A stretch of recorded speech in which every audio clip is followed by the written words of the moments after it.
Já falamos nas aulas anteriores sobre o primeiro pilar, que é o básico para a inteligência emocional, que é o autoconhecimento. E hoje nós vamos trazer esse segundo pilar, que é o autocontrole. Como você já sabe, como você já aprendeu, quem ainda não assistiu às aulas anteriores, eu sugiro que assista, porque você vai entender que tudo está ali conectado. Mas como você já aprendeu, para quem já assistiu às aulas, né, as emoções têm uma razão de ser, elas têm um significado. E elas são inatas, elas são inconscientes, elas são automáticas. E elas são nossas aliadas. Mas quando elas dominam a situação, elas podem provocar reações emocionais que são reações rápidas, muitas das vezes impulsivas, e acabam trazendo alguns prejuízos. Aquela velha história de depois que passou tudo, você olha e fala: nossa, por que eu fiz isso? Por que eu falei isso? Podia ter reagido de forma diferente, mas aí já aconteceu. Você já deixou a emoção dominar a situação e provocar aquela resposta automática do seu comportamento. Porque, como você também já aprendeu, os comportamentos são padrões de respostas que estão guardadas lá nas nossas caixinhas, lá nas nossas gavetas. E o que é que eu posso fazer, então, Márcia, para trabalhar essas minhas emoções de forma inteligente? O segundo passo da inteligência emocional é o autocontrole. O que é o autocontrole? É a inibição dessas respostas para que eu possa fazer uma gestão emocional mais inteligente das emoções. Lá nas aulas de Fundamentos da Neurociência, você aprendeu que, como é que funciona? Eu estou no ambiente, eu recebo as informações daquele ambiente, essas informações são levadas para serem organizadas e processadas no sistema nervoso central, para que ele possa emitir uma resposta, um comportamento, uma reação para aquela situação, para aquele evento que você esteja vivenciando. E essas respostas, elas são, geralmente, vinculadas a padrões de comportamentos que nós já temos guardados lá nessas caixinhas. Porque, como você também já aprendeu nas aulas anteriores, lá na aula de Matriz da Vida, tudo que nós vivenciamos, experienciamos desde lá, né, hoje os neurocientistas já trazem, desde o ventre da mãe, contribui para os nossos aprendizados, contribui para a aquisição de valores, de crenças, que vão influenciar nas emoções que vão surgir e, consequentemente, no meu comportamento. Então, eu recebo essa informação do ambiente, essa informação vai encontrar respostas que já estão lá guardadas, respostas padronizadas, provocar uma reação no organismo equivalente a uma determinada emoção que vai provocar a sua reação, o seu comportamento, a sua ação diante de uma determinada situação. E aqui vem o primeiro segredo, né? Quando eu falo em autocontrole, não é falar sobre controlar as emoções, porque as emoções, como nós falamos, elas são automáticas, são inconscientes, são instintivas, elas surgem. Mas entre a ação e o comportamento, existe ali um lapso de tempo que é aqui que eu vou trabalhar para gerenciar essas emoções, para que eu tenha um comportamento mais adequado, um comportamento mais inteligente. E aqui são frações de segundos para eu poder fazer esse exercício. Nossa, Márcia, que difícil, eu não consigo isso, não. Ah, consegue sim. Deixa eu te dar um exemplo. Para quem começou a aprender a andar de bicicleta ou a dirigir, né? Quando a gente começa, a gente fica ali prestando atenção nos exercícios, né? Nos movimentos que eu tenho que fazer.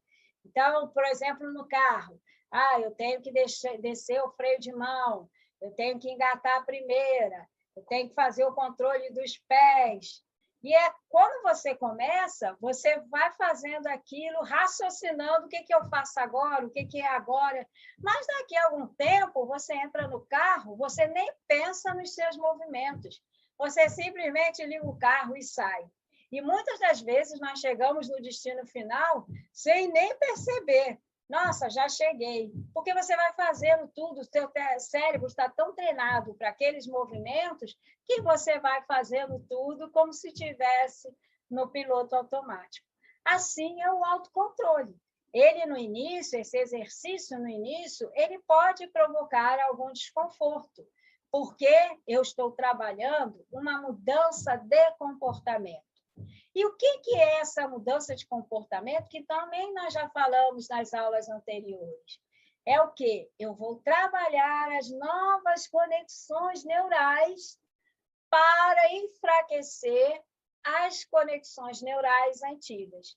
Então, para que eu possa fortalecer essas novas e enfraquecer as velhas conexões neurais, eu tenho que fazer o quê? Treinar, treinar, treinar. Repetir, repetir e repetir. E quanto mais eu faço isso, mais eu reforço esse meu novo comportamento e vou tirando o antigo de cena.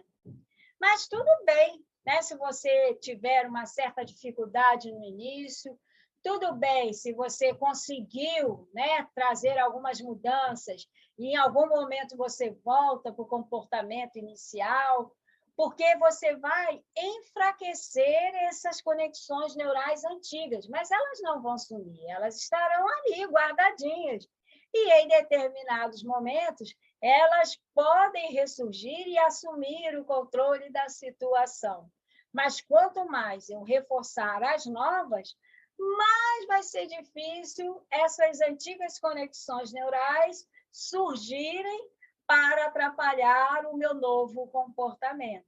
Então, é treinar, treinar e treinar essa nova condição emocional para que ela se torne parte de mim, para que eu comece a fazê-la até de forma automática, como se estivesse no piloto automático, como o exemplo do carro que nós trouxemos. E como é que eu começo a fazer isso? Primeiro passo, eu vou aprender a parar, observar, refletir para depois responder. Ai, Márcia, mas eu não consigo. Se estou com raiva, eu já começo, né, a discutir, eu não tenho nenhum controle sobre esse comportamento. É como nós falamos, você vai treinar para mudar esse comportamento. E, para isso, a primeira coisa que você vai fazer é, quando já estiver surgindo a raiva, quando você identificar que está surgindo a raiva, como nesse exemplo, você vai parar, você vai observar esse sentimento e vai refletir. Será que aquela situação realmente tem aquela gravidade? Será que a minha expectativa está de acordo com a realidade, com o que realmente está acontecendo? Para que você possa responder. Lá na aula de Matriz da Vida, né, sugiro também para quem ainda não assistiu, assista, a gente fala sobre isso. Né? A gente fala que a emoção vem e, a partir dessa emoção, eu vou ter como consequência um comportamento.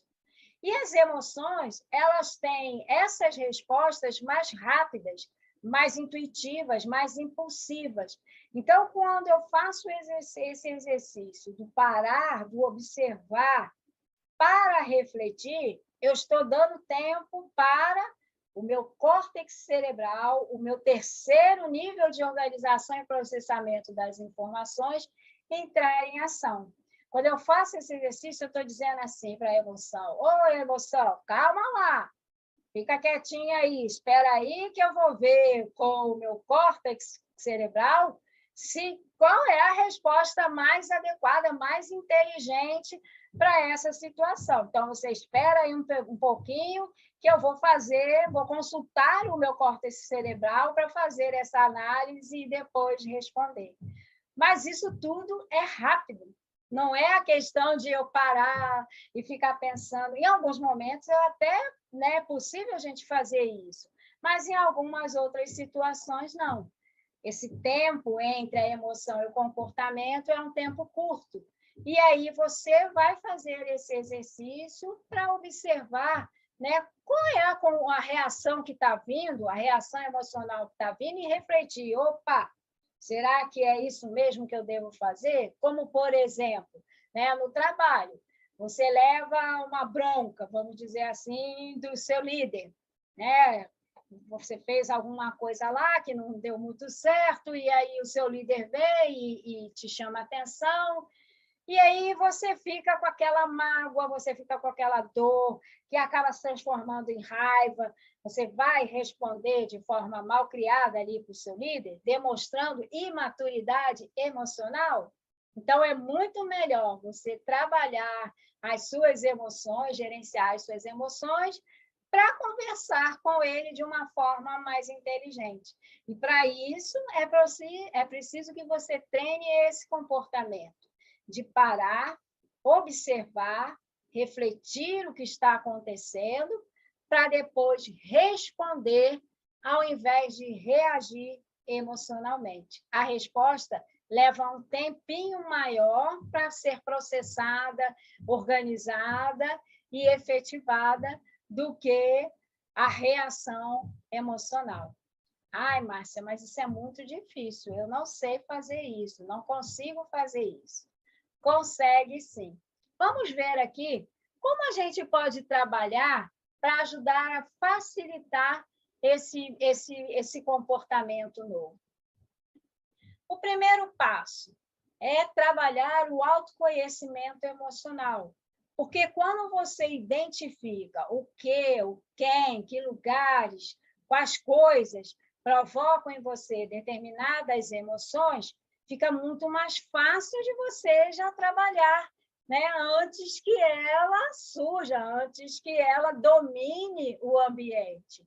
Então, se eu identifico, por exemplo, né, no trabalho, que é uma coisa muito comum, né? Numa equipe, a gente tem aqueles que são mais compromissados, e às vezes tem um ou outro ali que destoa um pouco, chegam atrasados, não entregam as atividades quando tem que entregar e acabam prejudicando o grupo. E aí, esse perfil, essa pessoa, né, ela provoca determinadas emoções nos outros integrantes da equipe. Alguns reagem emocionalmente e começam a brigar e a discutir, surgem os conflitos e acaba levando para o lado pessoal e fica aquela confusão. Já outros já conseguem demonstrar uma maturidade e um equilíbrio emocional maior para poder trabalhar com aquele colega, conversar, né? Mostrar para ele com aquele comportamento dele, quais são os prejuízos que ele está trazendo para a equipe.